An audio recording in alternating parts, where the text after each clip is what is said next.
Всем привет! Вы на канале Деломастера Боится.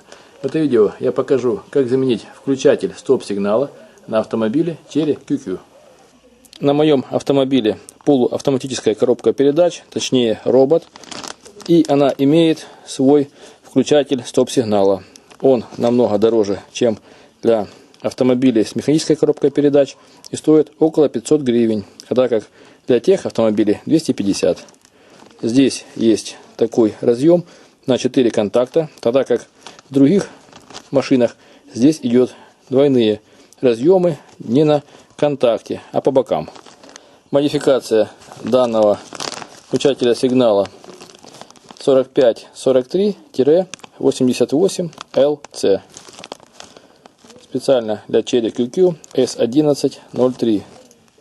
Производитель данного стоп-сигнала фирма Fitchi. Соответственно, качество у него хорошее, как у родного. Этот включатель стоп-сигнала по-другому называется жабка, поэтому часто имеет такое простое народное название. Здесь на нем есть сбоку также модификация S11-37230BF. На этом автомобиле включатель стоп-сигнала срабатывает при включенном зажигании. Проверим, как работают задние стоп-сигналы. Сейчас зажигание на автомобиле включено, и помощник включит педаль тормоза. Нажал, посмотрим, что же сзади.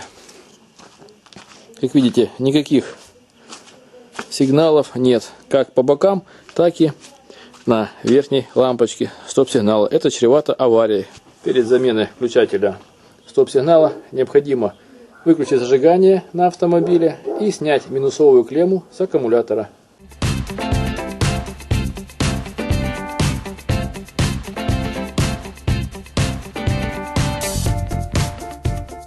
После этого отодвигаем переднее сиденье в заднее положение, крайнее.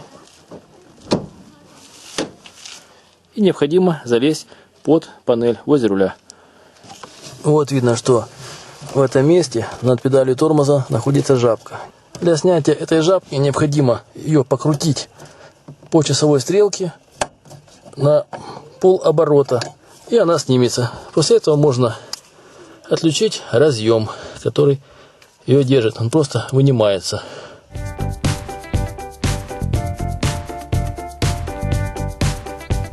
Вот жабка снята. Теперь можно разобрать корпус, поддев эти боковые защелки отверткой, и посмотреть, в чем же проблема, почему она не работает. На старом выключателе можно видеть две контактные группы, слева и справа.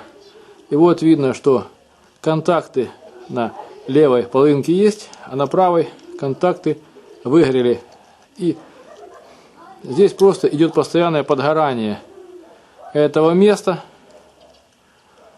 за счет того, что нет накладок из другого металла. Можно, конечно, попробовать сюда напаять кусочек олова с одной и с другой стороны, но этого хватит ненадолго, потому что температура здесь большая при искренении, и оно расплавится. Если посмотреть на старый и новый выключатель, то видно, что шток на старом короче, на новом длиннее.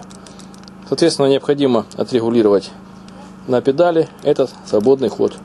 Сначала мы подключим разъем новой жабки выключателя на свое место.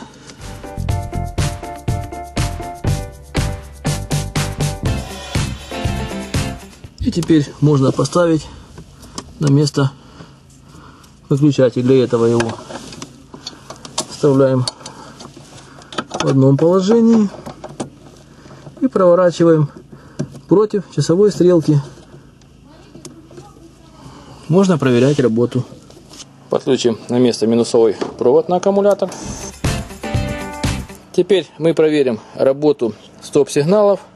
Сначала на выключенном зажигании нажимаем педаль тормоза. Видим, что сигналы не светятся. Теперь отпустим педаль, включим зажигание и проверим работу стоп-сигналов. Еще раз нажимаем педаль. Как видите, все сигналы светятся. Теперь можно отпустить педаль, еще раз нажать. Видно, что никаких заеданий нет. И выключатель работает правильно. Как видите, включатель тормозного сигнала на Cherry QQ не очень надежный и поломался через 100 тысяч километров пробега. Вы были на канале Дело мастера боится, смотрели видео о том, как своими руками заменить включатель стоп-сигнала на автомобиле Cherry QQ. Пишите свои замечания, комментарии, ставьте лайки, подписывайтесь на наш канал. Будьте с нами. Всем пока!